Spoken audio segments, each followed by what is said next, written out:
Hello, and thank you for joining us to learn more about Stay in Bay, a process about creating a vibrant village center for the city of Bay Village. My name is Jason Russell. I'm the principal for Concord Consulting, and I'm also the general manager for the Van Aken District, which is a mixed-use project in the city of Shaker Heights. The purpose of Stay in Bay is about building a vibrant commercial district that reflects the existing character of Bay Village, updating the building guidelines for the commercial districts to encourage more retail, provide additional housing options, and create new community gathering spaces that exist in harmony with our residential neighborhoods here in Bay Village.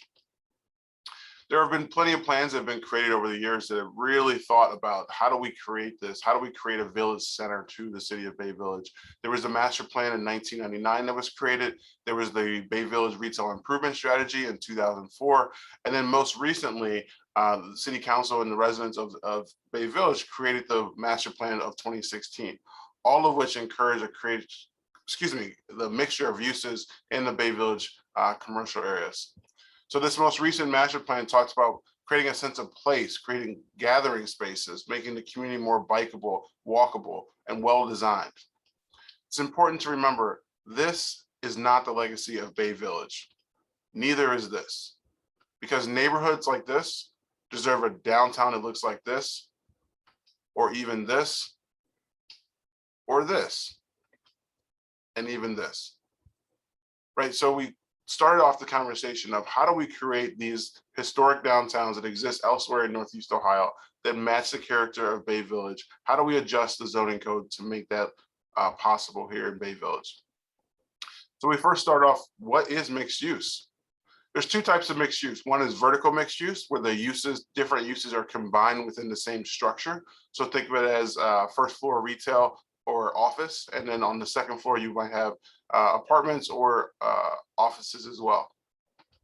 A second type of mixed use is horizontal mixed use. So you can actually have different uses within the same parcel. Maybe not in the same building, but within the same parcel or property, you have a mixture of uses. So you might have a strictly office building, and then you might have condos or townhomes all in the same property. That would be an example of horizontal mixed use.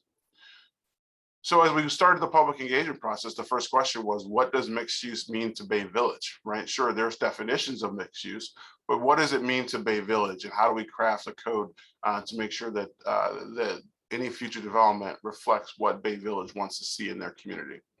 So some of the summary of the public feedback was the future commercial core of Bay Village should be unique and visually appealing, provide reasons for people to gather and stay in those areas, and be a downtown for residents and attractive to the visitors of Bay Village many recreational assets, especially along the lake.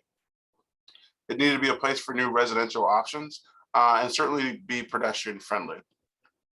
It's an opportunity to modernize the city. This is when we're talking about the look and feel. Make sure there's a consistent look. We talked about providing more dining options, especially with outdoor dining. They wanted to make sure there was better pedestrian connectivity from the residential areas into the commercial areas. So it could be an easier commute for families, especially if they have kids on strollers or bikes. We wanted to make sure we had attractive landscaping. Should look different, but really feel the same, right? How do you incorporate architecture of the 21st century that matches the feel of the residential that's been in Bay Village for much longer? And as the last point just says, really reflects that is, modernize the look, but feel very Western Reserve. Some attributes to consider. One is to make sure we manage and retain what is here. We heard that loud and clear, not just from the residents, but from the commercial property owners and the business owners in Bay Village, and make it viable for small business owners. One of the great things about the retail that is in Bay Village is that it is mostly locally owned and mostly small businesses, and we wanted to retain that character in the community.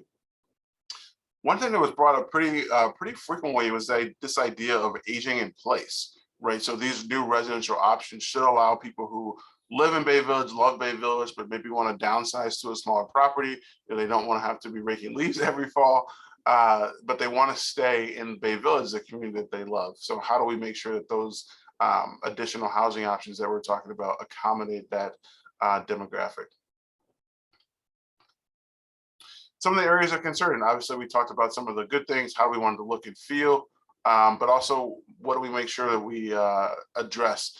One of the things was let's not overbuild, right? Let's make sure we build something that is appropriate in scale to Bay Village, making sure we don't use any cheap materials. Obviously, we have great quality housing in Bay Village. We want the commercial areas to reflect that as well. Another question was, how do you control density? Again, making sure we don't overbuild and make sure the scale of any type of development is appropriate. Let's not be redundant. Let's create something that's uniquely Bay Village and not something that's cookie cutter and can be found in any other community. And also making sure we maintain and ensure that traffic and any congestion does not become an issue in the future. So most importantly, where would this even apply? So areas of application are in 3 main areas in Bay Village. The Clegg Parkway on the southeast portion of the city, and then along the Dover Center Road corridor, right at Wolf Road, and then also further south at West Oviatt and Knickerbocker. And here's a quick map showing those locations on the overview of the entire city.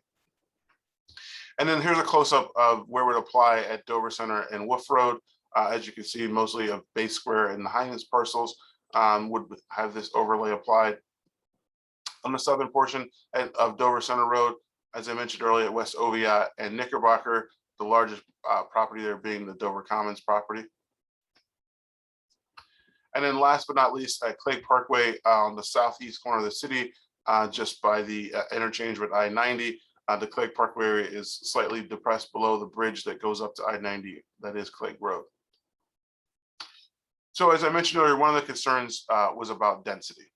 So what about density? So in the proposed overlay, the restriction of dwelling units or housing units would be at 20 units per acre for townhomes.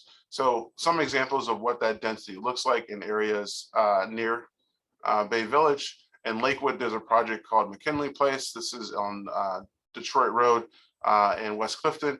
And this is about almost 15 units per acre for townhomes. And here's a close-up look of that townhome development when you're in the center of it, just so you get a feel for how that looks and feels when you're in the space.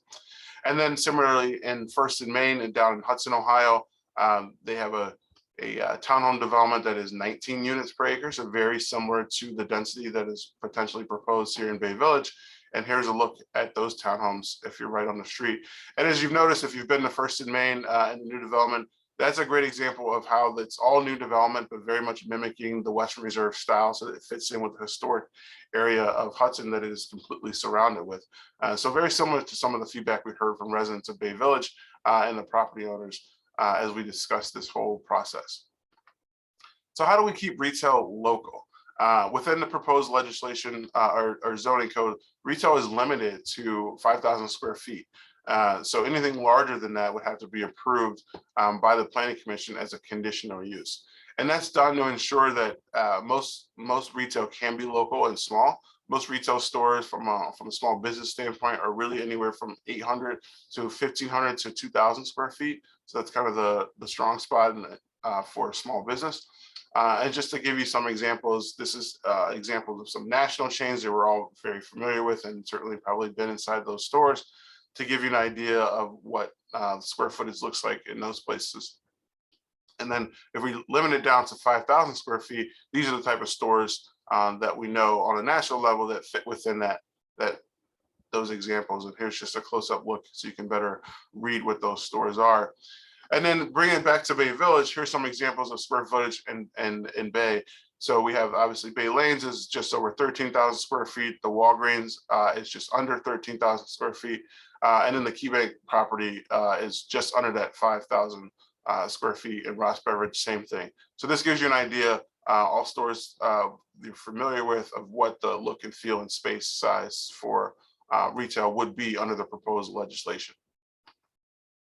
So how do we ensure walkability and vibrancy in Bay Village and any proposed development?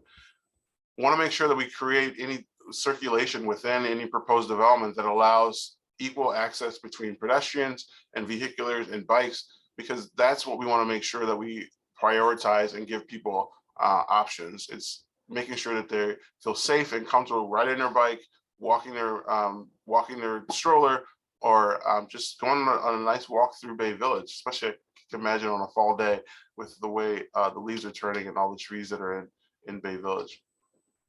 You want to create great pedestrian amenities like seating, movable seating. As you see on the right, the image of just having outdoor dining and tables and chairs that people can move so they can create their own social areas. That's the part of the things that make people gather and stay longer, because they have the ability to create their own public space and gathering space to their own needs and desires. So one question is, how does the proposed overlay impact the current properties that you saw on the map? So this is just a scenario today. Those areas are zoned retail business districts. So we have two separate properties, just to give you an example. And as of today, there is no overlay possible because this has not been approved by the voters of Bay Village yet. If it were approved by the voters, then there would be the mixed use overlay that would be applied to those properties, but the base zone of retail business district would remain. And at this time, the two properties have not yet changed in any way. They're still identical to where they were before anything was approved by the voters. So as I mentioned, the mixed use overlay is not in effect. It is available to those properties, but it's not in effect because it has not been utilized by those properties. But in this example here, property owner number 2 could potentially propose to build townhomes on their property because the mixed use overlay that is in place allows for this, so that that property owner would apply to the planning commission and go through the process of activating and utilizing the mixed use overlay.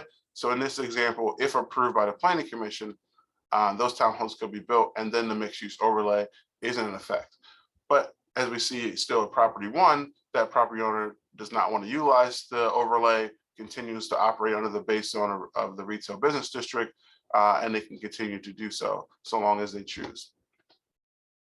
So just to give you an overview of the public engagement that we've done to date, we actually started this process back in the fall of 2019, starting with the Planning Commission and City Council. And then we spent a lot of December meeting with members of the public to understand, as I mentioned before, what does mixed use mean to Bay Village. We met with the commercial property owners in those areas that we showed you on the map, so they understood what could be possible with the mixed use overlay, what concerns they had about their property, what was their future investments in their property. And then we also met with the business owners too, right? So the folks that are actually leasing space, and they're trying to understand, what are the issues that they see? How do they think the zoning code changes could address those things? And again, what are their future investments in their space and the growth of their business? So we spent a lot of time listening and understanding to make sure that we were potentially creating something that was going to be solving issues and creating something that would be useful to the residents of Bay Village and to the property owners and business owners as well. We spent some time in winter of 2020 creating that legislation. So working with the Planning Commission based on what we heard and starting crafting the actual zoning code. And again, we continue to update the public in winter of 2020 on our progress to continue to get feedback as we started to fine tune that. We took a little break, obviously, with the pandemic, but we got back to it in the end of 2020, starting to evaluate what we had created with City Council, with Planning Commission, again, with public hearings in that time period. And it was, again, finally reviewed with City Council earlier this spring in 2021. And now we're in the point where it's in the implementation phase, where the City Council has approved it to be implemented, but it has to go to the voters to actually be implemented, which will be on the ballot in November of 2021. So just a summary of the legislation, we have a full section of definitions so that the Planning Commission can understand, and potential property owners or developers can truly understand what the terminology means in the code. There's different permitted uses, accessory uses. We talk about different conditional uses, their height requirements, setback requirements, especially because we want to make sure, as we mentioned before, that it is harmonious with the existing residential. So we want to make sure there's ample buffer between any proposed development and the existing residential properties we have today. There's requirements about large parcel development. So if there is a larger piece of property that is developed, making sure that we ensure there's no one large individual structure, making sure there is circulation through that large parcel, as we mentioned before, making sure it's very walkable and bikeable, and making sure there's open space and common area in any type of development. Because remember, one of the goals of the master plan from 2016 was to create gathering space. So we need to have open space for that to happen. The legislation also addresses outdoor dining more so than the current code does. There's additional signage regulations, making sure that signage is pedestrian in scale versus being vehicular in scale. There's additional landscape requirements, parking requirements, and then there's an entire section talking about the application process, how the public hearing works, and most importantly, the Planning Commission's reviews of all the application and the powers that Planning Commission has to regulate how this could be implemented in the future. It's really important to understand the Planning Commission, which is made up of residents of Bay Village, will be the ultimate decider in the application and implementation of the mixed use overlay if approved by the voters. So our next public meeting, and I thank you for joining us to go over this, is on October 5th at City Hall at 7. To learn more about the stay in Bay zoning overlay legislation that you just learned about tonight, and also the Heinens rezoning ballot initiatives, both of these items will be on the ballot here in November of 2021. So thank you, and I look forward to seeing you on October 5th to learn even more.